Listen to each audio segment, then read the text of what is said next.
नमस्कार दोस्तों। आज 1 अक्टूबर है और आज के द हिंदू में क्या और क्यों पढ़ें इसे लेके हम फिर से हाजिर हैं।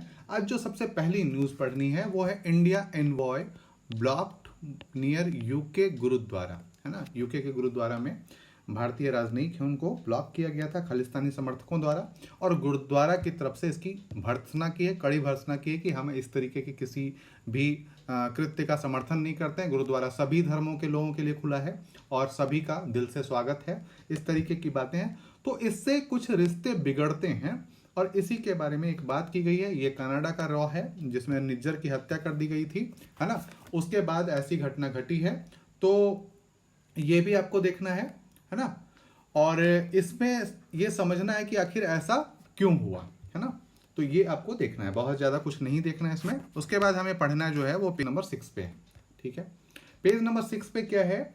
Argentina India sign social security agreement, SSA sign किया है ना। सोशल सिक्योरिटी एग्रीमेंट साइन किया है। इसका एम क्या है? Ensure legal rights of professionals in each other domain that will assist risk free international mobility. इनका एक कार्य है कि ये जो जो प्रोफेशनल्स हैं वो आसानी से कहीं भी मोबिल कर सकें, मतलब घूम सकें, ये जा सकें, आसानी से आना जाना हो सके, इसके लिए ये सोशल सिक्योरिटी एग्रीमेंट। अब आपको क्या देखना है?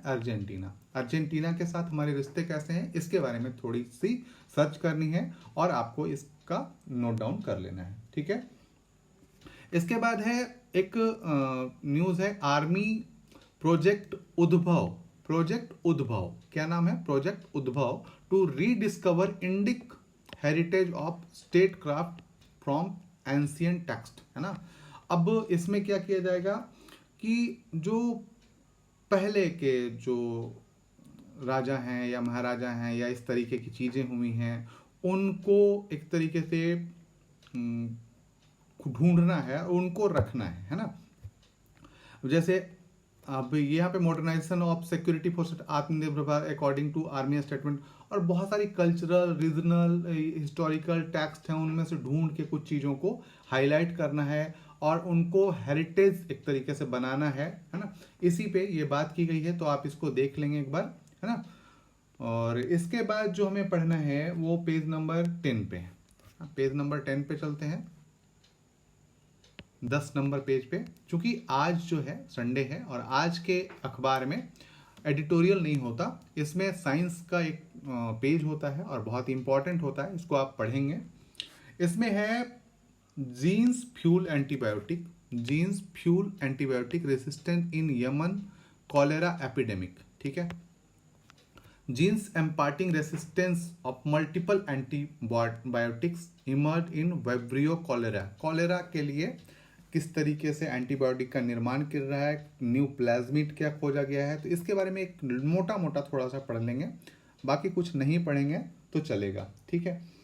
मतलब बस एक नज़र मार लेंगे तो ये ठीक ठाक हो जाएगा। इसके बाद एक न्यूज़ है, TB patient must also be screen for pre diabetes, ठीक है। जो भी टीबी पेशेंट है ना, 1 in 2 tuberculosis patient either has diabetes or pre-diabetes, that is every other TB patient has some sort of glucose metabolism disorder, so our research. तो इसका मतलब है कि जो टीबी के पेशेंट हैं वो प्री डायबिटीज़ हो सकते हैं या डायबिटीज़ हो सकते हैं, इसको हमें जांचना चाहिए। और इस तरीके से जो हमें एक तरीके से समग्र रूप से जो टीबी का इलाज है उसको समग्र रूप से करना चाहिए, इसी के पूरी बात की गई है ना। कि किस तरीके से हम अभी तो एक चीज़ मान के चलिए कि कोई भी बीमारी है उसके बहुत सारे, बहुत ही हद तक एक कारण बन रहा है डायबिटिक पेशेंट, या मतलब आप जो जीवन शैली है, जिस प्रकार की जीवन शैली की बीमारियां उभर रही हैं, कार्डियक अरेस्ट होना, ब्लड प्रेशर ज़्यादा होना, डायबिटिक होना, थायराइड की समस्या होना, ये सिर्फ और सिर्फ जीवन शैली की बीमारियां हैं। और इनको मतलब चेक करने के लिए हमें कई चीज़ों से, मतलब एक आम बीमारियां हो गई हैं, ये हैं तो खतरनाक बीमारियां लेकिन एकदम आम बीमारियों के जैसे हम इसे ट्रीट करते हैं। और एक कोई भी बच्चा हो, बड़ा हो, मध्य एज का हो या बूढ़ा हो, हम इसे ये नहीं कह सकते कि ये बीमारी इसे नहीं हो सकती। तो हमें यहाँ पे ये ध्यान रखना है कि टीबी पेशेंट जो हैं उनमें ये जांच जरूर करवानी चाहिए कि वो डायबिटिक है या प्री डायबिटिक है, और बहुत हद तक ये चांस है कि वो प्री डायबिटिक या डायबिटिक निकलेगा। इसी पे बात की गई है, तो आप इसको देख लेंगे। इसके बाद जो है अगला पढ़ना, वो है कंसर्न यूजिंग आधार इन वेलफेयर, है ना। जो चिंताएं हैं आधार के प्रयोग को लेकर, जो चिंताएं हैं उस पर ये बात की गई है। तो आधार को लेकर कौन कौन सी चिंताएं हैं, किस तरीके की, अभी मूडीज ने एक ये जारी किया था कि जो ह्यूमिडिटी है और जो जिस प्रकार का टेम्परेचर है भारत में, उसमें आधार काम करना, या आधार के जो फिंगरप्रिंट हैं या जो बायो ग्राफिक सॉरी एक जो हमारे फिंगरप्रिंट और आइरिस का स्कैन किया जाता है, उसमें बहुत सारी दिक्कतें आ सकती हैं, वो बदल सकता है।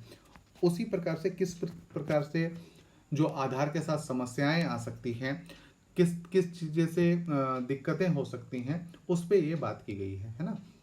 तो सिक्योरिटी कंसर्न क्या है, डाटा कंसर्न क्या है, इस पे बात की गई है, ठीक है। तो ये आपको देख लेना है। इसके बाद जो हमें पढ़ना है, how important is the first steroid sample, ठीक है। यहाँ पे एक न्यूज है पेज नंबर 12 में, पेज नंबर 12 में ही है, सॉरी यहीं पे होगा, एक एस्टोराइड सैंपल यहाँ पे है, 11 में ही है।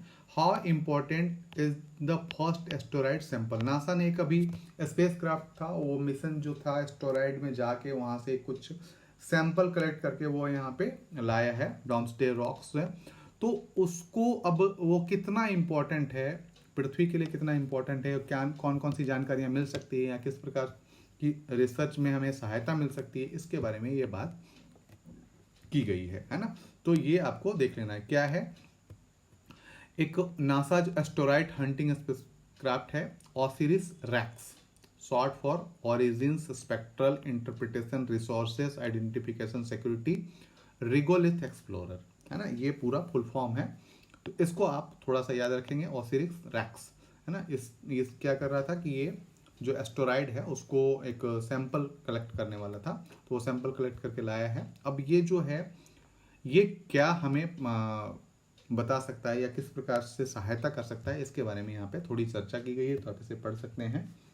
इसके बाद जो पढ़ना है वो हमें पढ़ना है एस्तियाज डिस्प्यूटेड वाटर्स। अभी आपको मैंने कल के न्यूज़पेपर में ये कहा था कि भारत के साथ जो सीमाएं लगती हैं जिन देशों की, जैसे पाकिस्तान, बांग्लादेश, चाइना, भूटान और नेपाल, इनके साथ जो नदियों का बंटवारा है, नदियों के जल का बंटवारा या नदी जल समझौते हैं, उसके बारे में देख लेंगे। और यहाँ पे बात की गई है एशियाज डिस्प्यूटेड वाटर, कौन कौन से क्षेत्र जो है डिस्प्यूट है। अब वाटर डिस्प्यूट में क्या है, एक तो 9 डैश लाइन है जो दक्षिण चीन सागर की मामला है, ये तो आप देखेंगे ही देखेंगे।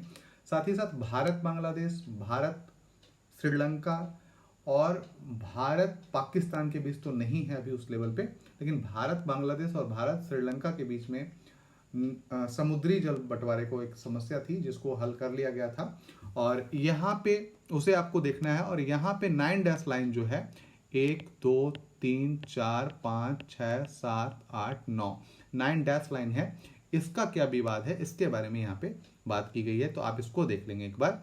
चीन इस 9 डैश लाइन को अपना बताता है कि इस 9 डैश लाइन में जितने भी सागरीय सीमा है या सागर जो आता है वो हमारा है, और इस पे पूरा विवाद है, ठीक है। तो इसको आप देख लेंगे। इसके बाद है पेज नंबर 13 पे। पेज नंबर 13 पे क्या है, government issues quality control order for medical agro textile, है ना। मेडिकल एग्रो टेक्सटाइल में गवर्नमेंट एक इशू की है ऑर्डर कंट्रोल, क्वालिटी कंट्रोल के बारे में, है ना। Quality control order, union university textile has introduced quality control order QCOs for 6 medical textile and 20 agro textile product come into effect। Medical textile और एग्रो टेक्सटाइल किसे कहते हैं पहले ये समझ लीजिए। मेडिकल टेक्सटाइल का मतलब है जो भी डॉक्टर्स, नर्सेस जो भी पहनती हैं कपड़ा या कपड़ा पहनते हैं उनको मेडिकल टेक्सटाइल कहा जाता है। या हॉस्पिटल में या अस्पतालों में या मेडिकल क्षेत्र में जो कपड़ों का प्रयोग वहाँ पे वहाँ के चिकित्सक या उनके कर्मचारी करते हैं, उनको मेडिकल टेक्सटाइल कहा जाता है। कृषि क्षेत्र में जिन कपड़ों का प्रयोग किया जाता है उसको एग्रो टेक्सटाइल कहते हैं। ठीक है, एकदम क्लियर हो गया होगा। इनको इनके लिए जो क्वालिटी है उस कंट्रोल के लिए जो यूनियन मिनिस्ट्री है टेक्सटाइल ने, उसने एक क्वालिटी कंट्रोल ऑर्डर्स उतारे हैं। ठीक है, उसके नीचे क्वालिटी नहीं हो सकती, इसके बारे में बात की गई है, तो आप ध्यान रखिएगा। अभी तक हम ये जो मेडिकल क्षेत्र के हैं या अभी फैक्ट्री क्षेत्र के हैं, जैसे फैक्ट्रियों में भी काम करने वाले कपड़े क्या पहनते हैं, स्कूल बस में जो काम करने वाले कपड़े क्या पहनते हैं, मेडिकल क्षेत्र में काम करने वाले लोग क्या पहनते हैं, इस तरीके के से कई क्षेत्र हैं, उनमें जो कपड़े पहने जाते थे या उनमें जो वस्त्र, जूते, ग्लव्स इत्यादि यूज किए जाते थे, उनमें भी भारत आत्मनिर्भर नहीं था, वो आयात करता था। अब धीरे धीरे भारत इसमें आत्मनिर्भरता की ओर बढ़ रहा है और अधिकतर प्रोडक्ट्स हमारे यहाँ उपलब्ध हो रहे हैं। अब इन प्रोडक्ट्स उपलब्ध तो हो रहे हैं लेकिन उनकी गुणवत्ता फिर खराब हो रही है, और उस गुणवत्ता को सही करने के लिए ये लाया गया है। ठीक है, तो आप ये देख लेंगे। इसके बाद government focus on defence rail sector be key growth drivers, है ना, पेज नंबर 13 पे ही है और यहीं पे पढ़ेंगे। Government focus on defence rail sector to key growth drivers. Rail और डिफेंस ये दो ऐसे क्षेत्र हैं जो कि हमें बहुत ही अच्छा लाभ दे सकते हैं या एक तरीके से बहुत ही अच्छा बड़ा ग्रोथ दे सकते हैं, इसके कारण से ये इस पर ध्यान दे रही है, तो ये आपको पढ़ लेना है। आज के लिए इतना ही दोस्तों, फिर कल मिलते हैं क्या और क्यों पढ़े के साथ। धन्यवाद।